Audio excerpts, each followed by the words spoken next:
जय हिंद दोस्तों, आप सभी का स्वागत है आपके अपने यूट्यूब चैनल सिकंदर क्लासेस पर। आज हम क्लास 10th के मैथ एंड साइंस का सेट नंबर 11 लेकर आए हैं, जो एग्ज़ाम के लिए मोस्ट VBI है। चलिए देर न करते हुए शुरू करते हैं।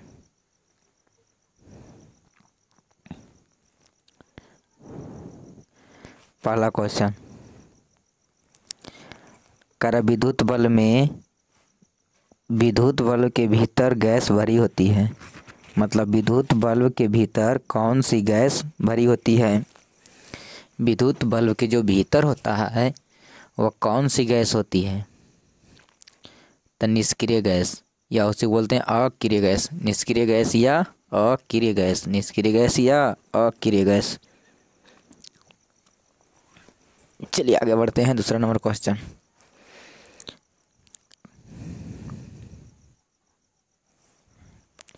घरों में विद्युत परिपथ समूहित रहता है।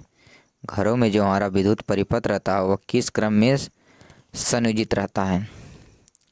तो समानांतर क्रम में। किसमें? समानांतर क्रम में।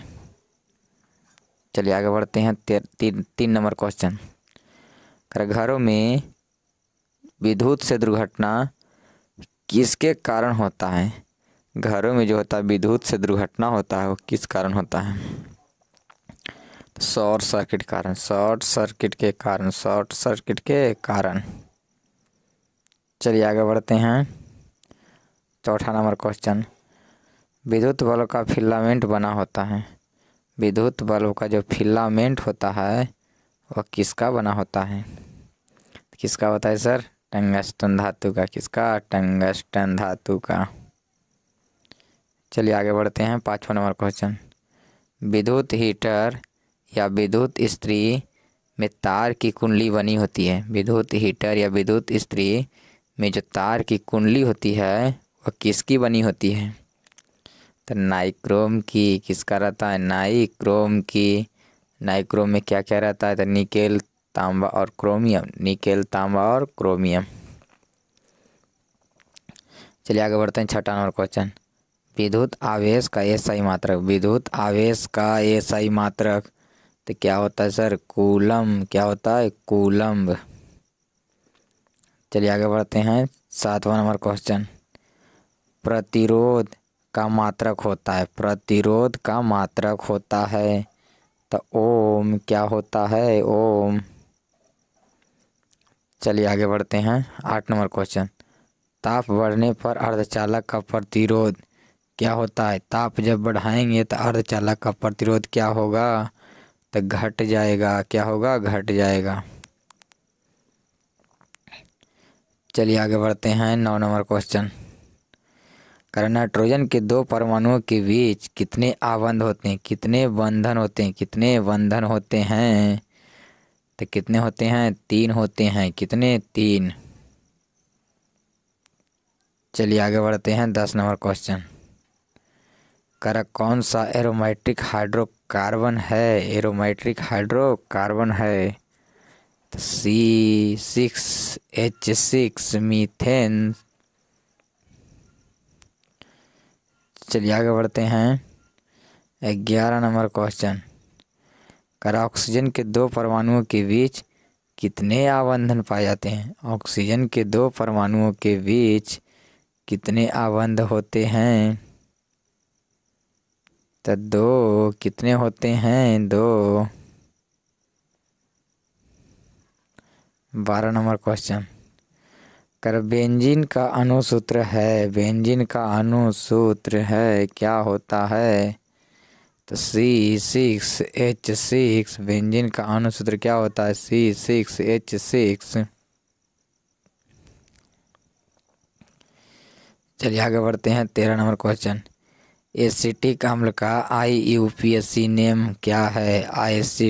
एसिटिक अम्ल का IUPAC नेम है तो इथेनोइक अम्ल। इथेनोइक अम्ल।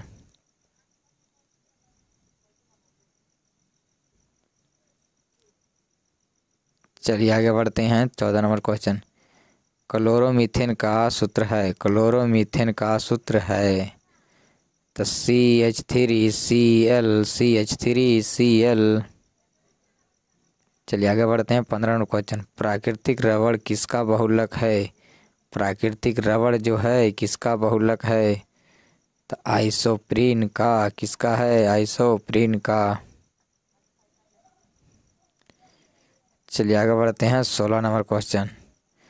कठोर जल के साथ भी झाग कौन देता है? कठोर जल के साथ झाग कौन देता है? तो साबुन। कौन देता है? साबुन। चलिए आगे बढ़ते हैं 17 नंबर क्वेश्चन। पॉलीथीन बहुलक है। पॉलीथीन बहुलक है तो एथिलीन या एथिन का? एथिलीन या एथिन का। चलिए आगे बढ़ते हैं 18 नंबर क्वेश्चन। कौन सबसे अधिक कठोर पदार्थ है? कौन जो है सबसे अधिक, प्रकृति का सबसे अधिक कठोर पदार्थ है? तो हीरा। कौन है? हीरा है। चलिए आगे बढ़ते हैं 19 नंबर क्वेश्चन। डेंगू उत्पन्न करने वाले मच्छर। डेंगू उत्पन्न करने वाले मच्छर किस तरह के जल में पाए जाते हैं? किस तरह के जल में उत्पन्न होते हैं? तो साफ जल में। किसमें? साफ जल में। चलिए आगे बढ़ते हैं 20 नंबर क्वेश्चन। रक्त में आयरन की कमी से होने वाला रोग है। रक्त में आयरन की कमी से होने वाला रोग है तो एनीमिया। क्या है? एनीमिया। चलिए आगे बढ़ते हैं 22 नंबर क्वेश्चन। पॉन्स मेंडुला और अनुमस्तिष्क किसका भाग है? पॉन्स मेंडुला और अनुमस्तिष्क किसका भाग है? तो पश्च मस्तिष्क का। किसका है सर? पश्च मस्तिष्क का। चलिए आगे बढ़ते हैं 22 नंबर क्वेश्चन। मलेरिया उत्पन्न करने वाले मच्छर किस तरह के जल में उत्पन्न होते हैं? किस तरह के जल में उत्पन्न होते हैं? जो मलेरिया उत्पन्न करता है ना सर, वह किस तरह के जल में उत्पन्न होता है? तो किसमें? तो गंदा जल में। किसमें? गंदा जल में। चलिए आगे बढ़ते हैं 23 नंबर क्वेश्चन। डेंगू रोगी के रक्त में किस घटक की कमी हो जाती है? डेंगू रोगी के रक्त में किस घटक की कमी हो जाती है? तो रक्त पट्टिकाणु या प्लेटलेट्स। रक्त पट्टिकाणु या प्लेटलेट्स। चलिए आगे बढ़ते हैं 24 नंबर क्वेश्चन। मनुष्य में चीनी के पाचन में कौन सा हार्मोन सहायक होता है? मनुष्य में जो चीनी होता है उसके पाचन में कौन सा हार्मोन सहायक होता है? तो कौन होता है सर? इंसुलिन। कौन होता है? इंसुलिन।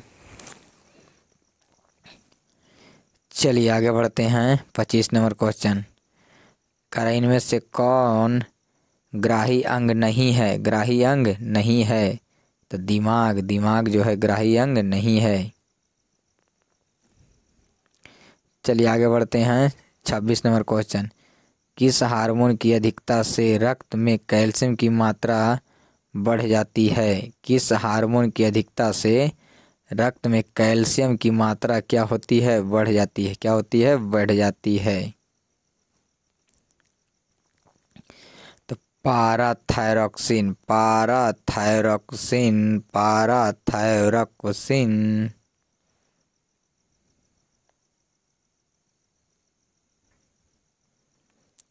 चलिए आगे बढ़ते हैं 27 नंबर क्वेश्चन। कि अलैंगिक जनन मुकुलन द्वारा होता है। अलैंगिक जनन जो है मुकुलन द्वारा किसमें होता है? तो ईस्ट में, हाइड्रा में और अस्पंज में। ईस्ट में, हाइड्रा में और अस्पंज में। चलिए आगे बढ़ते हैं 28 नंबर क्वेश्चन। निम्न में कौन मानव में मादा जनन तंत्र का भाग नहीं है? मानव में मादा जनन तंत्र का भाग नहीं है। नहीं है तो शुक्रवाहिका। क्या नहीं है? शुक्रवाहिका। शुक्रवाहिका। चलिए आगे बढ़ते हैं 29 नंबर क्वेश्चन। पराग कोश में होते हैं। पराग कोश में होते हैं तो परागकण क्या नहीं होते हैं? परागकण होते हैं। पराग कोश में क्या होते हैं? परागकण।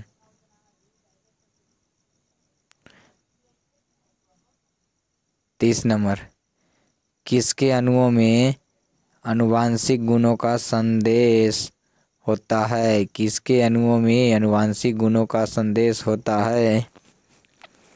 तो डीएनए के अणु में, डीएनए के अणु में।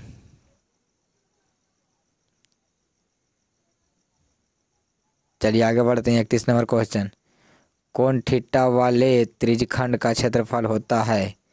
कौन थीटा वाले त्रिज्यखंड का क्षेत्रफल होता है? तो थीटा बटे 360 गुने पाई आर स्क्वायर, थीटा बटे 360 गुने पाई आर स्क्वायर। यहाँ पाई छूट गया है, पाई लगा लीजिएगा। थीटा बटे 360 गुने पाई आर स्क्वायर। चलिए आगे बढ़ते हैं। 32 नंबर क्वेश्चन, यदि अर्धवृत्त का व्यास दिया हुआ है, अर्धवृत्त का व्यास कितना 14, तो त्रिज्या कितना हो गया 7। तो कह रहा अर्धवृत्त का परिधि, तो अर्धवृत्त का परिधि क्या होता है? परिधि होता है 2 पाई आर अब प्लस, अर्धवृत्त का परिधि कहेगा तो pi r plus 2 r, pi r plus 2 r, pi r plus 2 r. चलिए यहाँ से सबका मान रख दीजिएगा, तो मान आ जाएगा पाई का मान 22/7 गुने आर का मान कितना 7 प्लस 2 आर का मतलब 14, 7 7 कट जाएगा 14 और 22 जोड़ेंगे तो कितना आएगा 36। तो आ गया अर्धवृत्त का परिधि कितना 36 36 36। चलिए आगे बढ़ते हैं। 33 नंबर क्वेश्चन, 44 मीटर परिधि वाले वृत्त की त्रिज्या होगी, 44 मीटर परिधि वाले वृत्त की त्रिज्या होगी, वृत्त की त्रिज्या होगी। तो 44 मीटर परिधि, परिधि बोलता है 2 पाई आर और त्रिज्या पूछ रहा, परिधि दे दिया है 44 मीटर। तो त्रिज्या क्या होगा? तो पाई का मान रखिएगा 22/7, तो 22/7 गुने आर बराबर 44। तो आर का मान निकल 22, 44 44 कट जाएगा, आर का मान आएगा 7। कितना मीटर? 7 मीटर। चलिए आगे बढ़ते हैं। 34 नंबर क्वेश्चन, कर यदि वृत्त की परिधि और क्षेत्रफल समान हो तो वृत्त की त्रिज्या होगी। तो परिधि क्या होता है सर 2 पाई आर और क्षेत्रफल क्या होता है पाई आर स्क्वायर। दोनों आपस में क्या है इक्वल है, बराबर है। पाई से पाई खत्म, आर से आर खत्म, बचा कितना एक आर इधर बचा, एक आर इधर बचा और इधर बचा 2 माने 2 बराबर कितना आर। तो कई इकाई 2 इकाई, त्रिज्या कितना 2 इकाई। चलिए आगे बढ़ते हैं। 35 नंबर क्वेश्चन, आर त्रिज्या वाले वृत्त के उस त्रिज्यखंड का क्षेत्रफल क्या होगा जिसका कोण P डिग्री है, P डिग्री है, P डिग्री है। मतलब आर त्रिज्या रहेगा और P डिग्री रहेगा तो कह त्रिज्यखंड का क्षेत्रफल क्या होगा? तो क्या होगा? तो हो जाएगा P/720 2 पाई आर स्क्वायर। क्यों? क्योंकि यहाँ 2 से काटेंगे तो आया कितना 360 थीटा/360 गुने पाई आर स्क्वायर। त्रिज्यखंड का क्षेत्रफल होता है थीटा/360 गुने पाई आर स्क्वायर। तो क्या किया 2 ऊपर में गुना किया तो 2 नीचे से भाग दिया, तो आ गया थीटा/720 गुने 2 पाई आर स्क्वायर।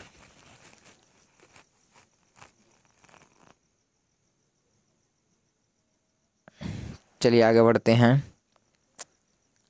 करा कि 36 नंबर क्वेश्चन, यदि वृत्त की क्षेत्रफल 154 सेंटीमीटर है तो इसका वृत्त का परिमाप बताइए। तो क्षेत्रफल से पहले त्रिज्या निकालिए। क्षेत्रफल होता है पाई आर स्क्वायर बराबर दे दिया कितना 154। यहाँ से पाई का मान 22/7 गुने आर स्क्वायर बराबर 154।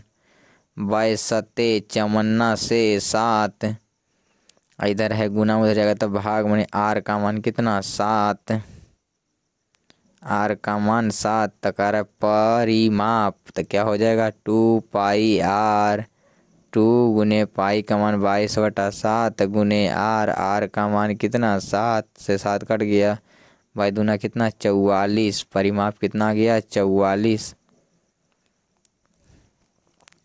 चलिए आगे बढ़ते हैं। 37 नंबर, वृत्त के चतुर्थांश का क्षेत्रफल होता है, वृत्त के चतुर्थांश का क्षेत्रफल होता है तो 1/4 गुने पाई आर स्क्वायर, 1/4 गुने पाई आर स्क्वायर। चलिए आगे बढ़ते हैं। 38 नंबर क्वेश्चन, कर दो वृत्तों की परिधि का अनुपात दिया हुआ है, दो वृत्तों के परिधि का अनुपात दिया हुआ है तो उनकी त्रिज्याओं का अनुपात पूछ रहा है। तो वृत्त का परिधि क्या होता है 2 पाई आर अब बटे 2 पाई आर अब बराबर कितना दिया 2/3। तो पूछ रहा है उनकी त्रिज्याओं का। अच्छा इसके मान लिया R1 तो इसका हो जाएगा R2, तो 2 से 2 कट गया, पाई से पाई कट गया, तो बोलिए R1/R2 बराबर कितना 2/3। तो त्रिज्या का भी अनुपात कितना आएगा 2:3, 2:3। चलिए आगे बढ़ते हैं। 39 नंबर क्वेश्चन, यदि दो वृत्तों का क्षेत्रफलों का अनुपात इतना है तो उनकी त्रिज्याओं का अनुपात होगा। तो क्षेत्रफलों का अनुपात का मतलब पाई आर स्क्वायर अब बटे पाई R1 का ही स्क्वायर ही हो जाएगा R2 का स्क्वायर बराबर मान दिया है 4 बटे कितना 9, पाई से पाई ख़त्म, इधर स्क्वायर है जाएगा रूट में, तो R1/R2 बराबर √4/9। तो 4/9 से कितना 2/3, मतलब 2 अनुपात कितना 3, 2:3। चलिए आगे बढ़ते हैं। 40 नंबर क्वेश्चन और ये लास्ट क्वेश्चन है, एक वृत्त के चतुर्थांश का क्षेत्रफल निकालें यदि इसकी वृत्त की परिधि कितना है 44 सेंटीमीटर। तो वृत्त की परिधि से निकलेगा आर, आर का मान आएगा कितना 7, कितना आएगा 7। वृत्त के परिधि से आर निकालेंगे, त्रिज्या कितना है 7। अब चतुर्थांश का क्षेत्रफल क्या होता है तो 1/4 गुने पाई आर स्क्वायर, 1/4 गुने पाई आर स्क्वायर। तो 1/4 गुने पाई का मान रखेंगे 1 को 22/7 गुने आर, आर का मान कितना 7 गुने 7, 7 से 7 कट गया, गुना करेंगे तो कितना आएगा 11 दूनी 22 और 2 दूना 4, 11 बटे कितना